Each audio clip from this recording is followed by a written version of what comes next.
am na périmètre yu bari yu am jafe-jafe ak banque bi ba tax ñu bañ a dem campagne loolu LBA mi ngi ciy def li mu war a def waaye ba léegi dafa mel ni loxo jotul gannaaw loolu tamit jooy nañ ma ko jigéen ñi jooy nañ ma ne amuñu assez de surface jeunes ñi jooy nañ ma ne amuñu assez de surface am na leneen loo xam ne peut-être jooyu moo ko mais xam naa ne feebar la mooy productivité bi peut-être ci ceeb bi amu leen problème mais ci oignon bi ci piment bi ci patate bi ci légumes yi productivité bi agro-industriel yi di am peut-être baykat yu ndaw yi amuñu ko te war nañ koo mën a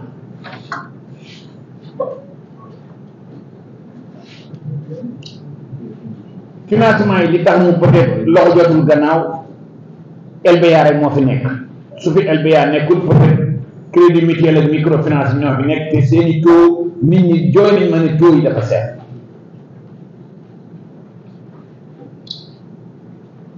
nit ñi aussi jooy nañ ma hangar de stockage surtout ñuy def lujum ñeneen ñi aussi jooy nañ ma hangar de stockage sec jooy nañ ma aussi des unités de transformation parce que baykat pour mu mën a def lu am valeur su bayee ba pare warut a jaay mbay mi warut a jaay mbay mi kese su jaayee mbay mi kese su dencee su téye li muy dundee ba pare war naa mun a am loo xam ne da koy transformer pour apporter de la valeur pour gën a am mën a am koom-koom ci poosam loolu aussi jooy nañ ma ko donc besoin de formation besoin de formalisation besoin de financement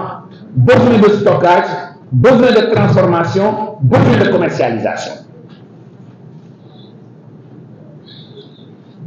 yéen ñi ci ndax ñu ci bari rafetlu ngeen depuis son excellence le président de la République ñëw fi ak premier ministre bi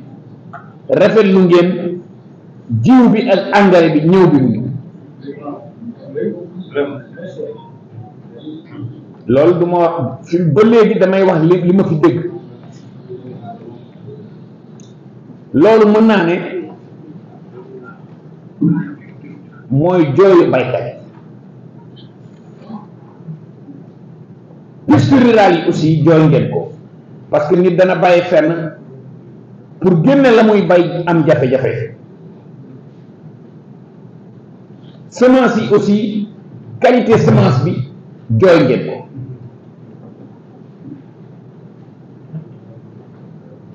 donc loolu laa mën ne muy tënk jafe-jafe agriculteurs yi léegi ma ñëw ci éleveurs yi sàmmkat yi jooy nañ ma ne dund bi day toll foo xam ne ni aliment de bétail bi dafay manqué te dafay seer mois de juin juillet août des fois mu dugg tuuti septembre su taw poste vétérinaire yi jooy nañ ma ko région de Podor am na 10 postes vétérinaires yoo xam ne nii vacant la am na des fois sa jur feebar te garab ga koy faj amul ci région loolu tamit richesse su poste pharmacie vétérinaire yi jooy nañ ma diggante éleveur ak agriculteur seen coow loolu agriculteurs yi jooy ma ko éleveurs yi jooy nañ ma ko code pastoral bi condition de fourrière yi éleveurs yi jooy nañ ma ko jigéenu éleveurs yi ak xale éleveurs yi ay marché yoo xam ne yi marché de bétail yu moderne la foo xam ne nit su doxee ay kilomètres ñëw indi juróom am fu mën a noppalu am fu mën a sangoo am fu mën a demee toilette loolu tamit jooy nañ ma transformation produits laitiers yi surtout pour jigéen ñi nawet bi meew mën naa bari mais jigéeni éleveurs yi ak xale éleveurs yi ak éleveurs yi amuñu ay unité de transformation yoo xam ne danañ mën a transformer meew mi transformer yàpp bi loolu aussi jooy nañ ma ko. donc mën naa ne su ma ko tënkee loolu lañ ma fi jooy ci agriculture, loolu lañ ma fi jooy ci élevage. balaa may ubbi parole bi nag dañu ne nit su la defaloo lu baax soo demee fa mu dëkk da nga koy wax. kii éleveur agriculteur la Arona Gallo Ba suma juumul Podor la dëkk. Arona Gallo Ba daf ñuy jàppale ci agriculture bi, daf ñuy jàppale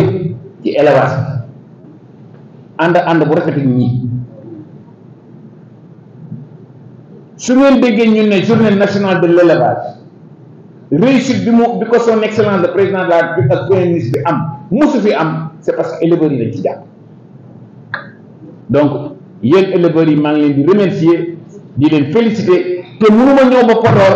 te sargaluma éleveurs yi, mënuma ñëw ba Podor te remercier ma éleveurs yi, mënuma ñëw ba Podor te remercier ma Arona Gallo Ba ak ñi mu àndal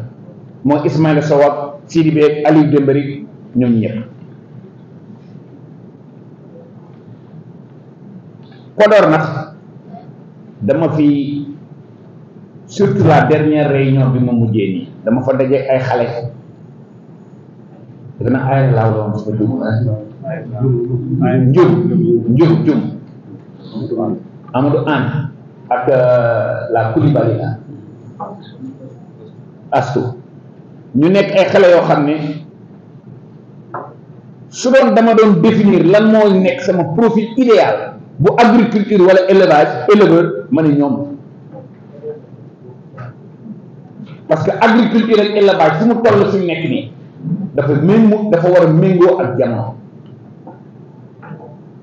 bi ma demee Italie man maa nekkoon ren président wu FAO,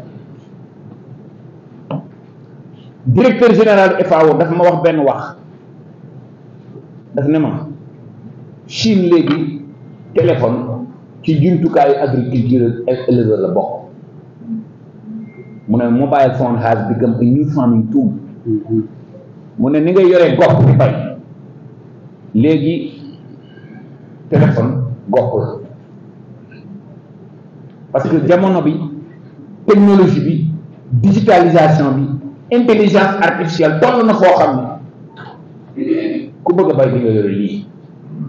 te seen doom yi ak seen sët yi ak seen jarbaat yi jàng école war nañoo mën a indi technologie boobu. ma rafetlu lool nag ni ma préfet beeg administration territoriale bi ak yéen ñi ñëpp ni ngeen ma teextoo. li taxoon ma juger nécessaire ma wax leen lii c'est pour ngeen xam ne li ngeen ma bëgg a wax su ma xamul lépp tamit am na lu may xam. mos nga ko gis nit nag bu la defalee loolu boo ñëwee ci mbooloo bi nga xam ne moom nga xam da nga koy delloo sargal ko. moo tax monsieur le ministre encore une fois merci pour la confiance placée à ma modeste personne. Podor nag bu ma jugee defe naa du ma sëñ.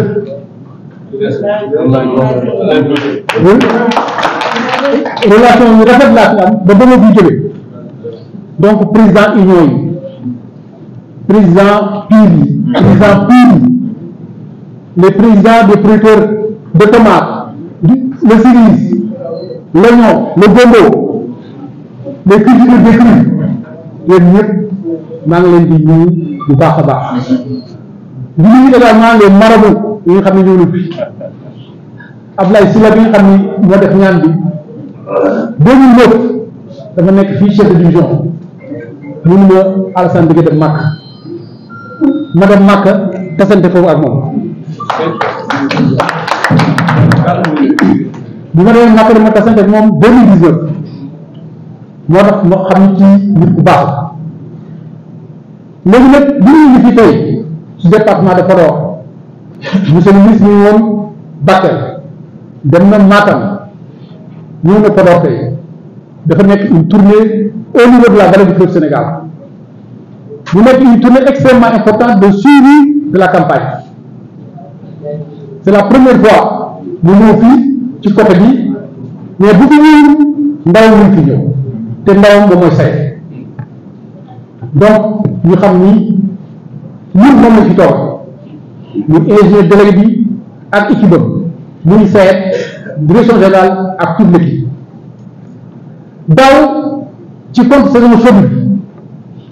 def nañu 36 000 hectares ren ñu def 46 000 hectares donc am nañu augmentation de 10 000 hectares 10 000 hectares yooyu seet am na lu mu ci def mais li ci ëpp moom la parce que moom moo ñuy conseillé moom moo ñuy jàppale doole bu seet am moom la xalaat bu seet am moom la donc dama bëgg ngeen defal ko applaudissement bu am doole. léegi nag daf ñu compte saison chaude parce que jeex na ñu ngi waaj a répété jafe-jafe yi moom répété na leen ko donc xam na ko mooy depuis mooy matériel agricole bi mooy piste yi mooy piste de production yi mooy les semences mooy problème mu élevage bi également parce que sax am na ñu war a jox wax moom mooy le directeur de l'élevage de la zone c'est dafa changer approche. Depuis quelques années suñu projet yëpp c'est des projets intégrés dafay am volet agriculture et volet élevage AIDER mooy appui à l'irrigation et au développement économique de Podor def na fi li ñuy wax FAI mooy le fonds d'appui intercommunautaire donc tous les maires du département bénéficient pratiquement de l'appui de FAI donc FAI boobu moo tax ci suñu programme bi dañuy am benn volet élevage bu am solo. projet bu bees bi ñu am également mooy projet DELTA développement économique et développement c'est projet d'État développement économique local et transition agroécologique DELTA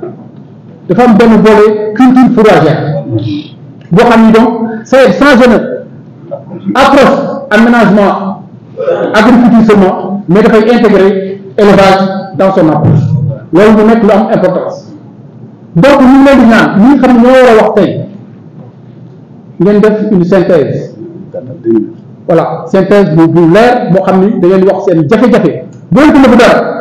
c'est le docteur qui est venu à vos côtés docteur bu ñëwee da ngeen koy wax seen ay feebar ñun seet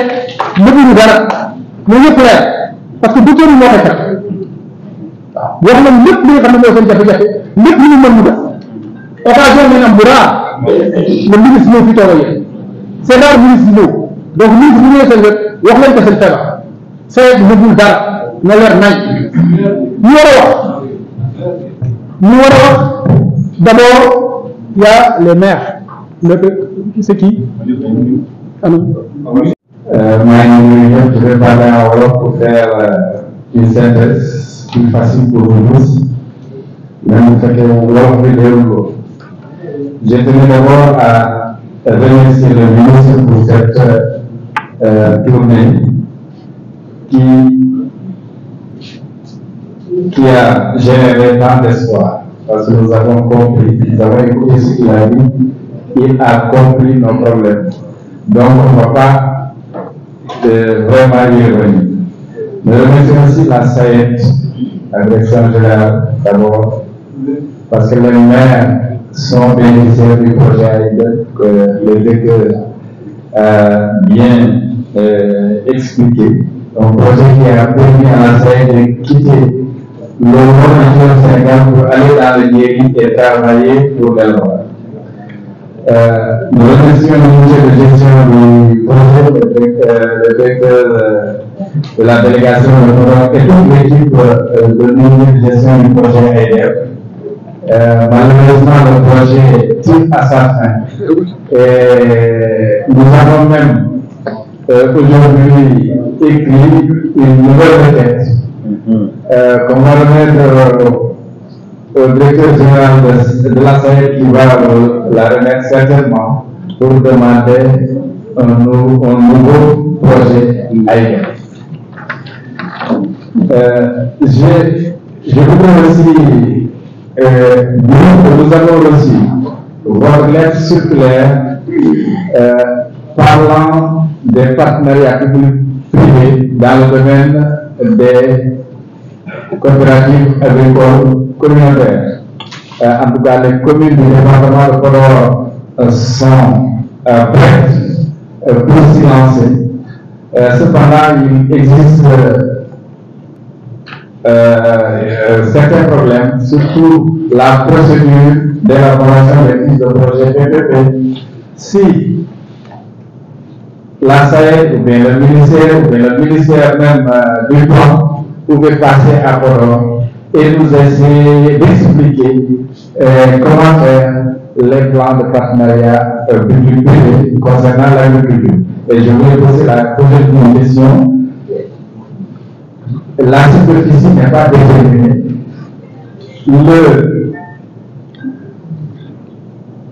La culture ou bien la zone n'est pas déterminée. Est-ce que nous pouvons le faire dans les terres du Wallou ou bien c'est dans les terres du Nigeria qu'il faut le faire? Ça, c'était une question que nous avons. Et à combien d'hectares on peut se limiter pour une coopérative agricole communautaire? Nous avons aussi été satisfaits quand vous avez parlé de nos problèmes de conservation. Vous savez, nous avons une étude financée par l'USAID avec l'aide de l'IPA.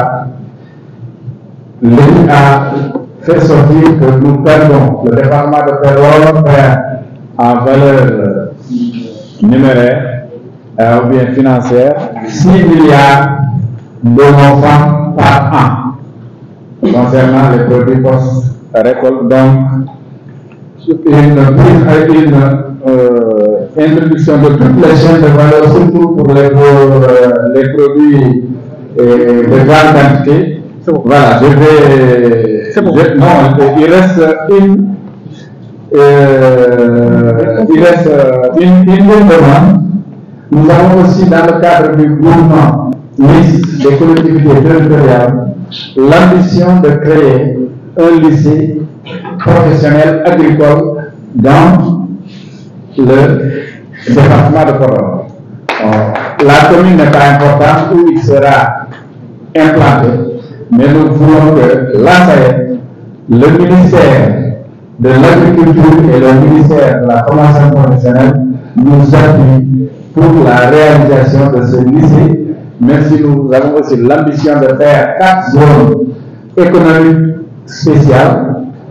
Vous savez, nous sommes dans une zone typiquement agricole et rurale. Dans chaque arrondissement, en créer une et nous voulons aussi l'accompagnement de la SAED. C'est pas fini, mais je vous remercie. li ñu waxoon Aïra Law ci li ñuy wax Ndioum ci li ñuy wax Donla yëpp moo ma nekk ci département de Podor def nga résumé bi donc man du ma ci sori uniquement damay rappeler rek di gën a encore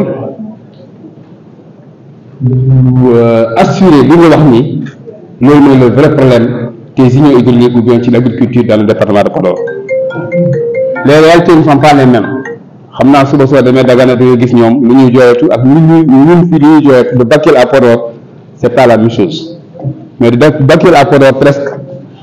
c'est le même problème. Pour les unions hydrauliques comme li ñu wax nii wax naa la sànq bu ñu génnee dafa mel ne Sénélec dafa remonte suñu ginnaaw parce que dañuy génn ay relaw rek ñu dem ci association de pompage bi coupé un samedi tey facture bu ñu war a régler le lundi te dañuy commencer encore les irrigation pour hivernage loolu day wënoon tey facture électricité yi ñu cher su fekkoon tey solaire loolu du ma ci fekk.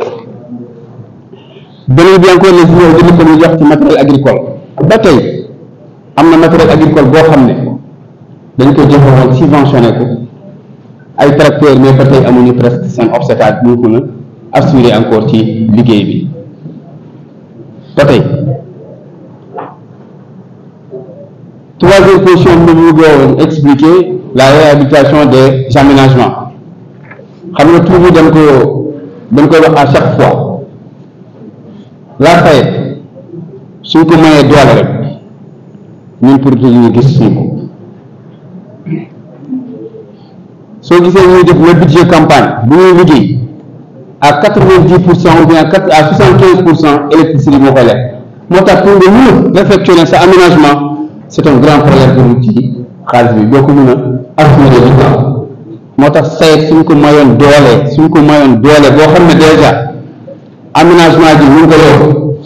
liggéey bi dina gën a gën parce que ñun ñoo gën a sonal SAED xam suñu amoon solaire ci station de pompage bi xaalis bu ñuy def suñu SAED la ñuy entretenir ci aménagement yi xaalis boobu di def ci compte bi dinañ ko mën assurer dans les cours de pour ñu mën a entretenir suñu station suñu aménagement yi mais le grand problème courant bi ñuy lekk ci station de pompage yi kenn xamu ko beneen bi encore wax nañu problème semence une union agricole par exemple bu am 1000 hectares mënul produire semence sur place amul agrément amul dara day dem ba commandé ko dans le Dagana xam nga loolu amul benn assurance li ñu bëgg la DRDR ak boo xam ne ak ministre bi union hydraulique yu bëri am seen agrément boo xam ne déjà dañuy suivre ñuy def seen production semence sur place loolu vraiment suñ ko amoon day gën a encore wàññi jafe-jafe yi parce que jafe-jafe bu ñu am da ngay am 500 hectares boo xam ne bu ngay def en hivernage bi en contre saison da ngay dem di jëli semence bi boo xam ne déjà feneen la te xamoo lu mu mel ci matériel agricole bi ñu waxoon encore sànq ma dellu ci tuuti rek balaa may bàyyi comme ni ñu ko waxee rek déjà matériel de bien vrai comme fi ñu jaar nii léegi ba Aéré Lao ba Ndioum secteur bi ñu visité ba Donnay ñu fekk nii léegi inondation bi fu après dafa pare su fekkee amuñu renforcement du matériel agricole pour la récolte duñ dem fenn loolu yëpp day yàq ci loxo béykat yi day amee encore leneen encore te c'est financé par la LBA ou bien yoo xam ne déjà banque yi ñoo ko financé loolu laa si bëggoon expliquer merci. En accompagnant le conseil départemental et les collectivités territoriales. Donc très rapidement, je vais axer mon intervention sur 2 à 3 points. Donc le premier concerne l'autonomisation et la gouvernance des OP et des interprofessions. Monsieur le ministre, vous avez listé une longue liste des attentes que les producteurs ont dit. Ligne de bu ngeen ko fajoon tey suba boo ñëwee dina ñu joxantal lu mel noonu ba faj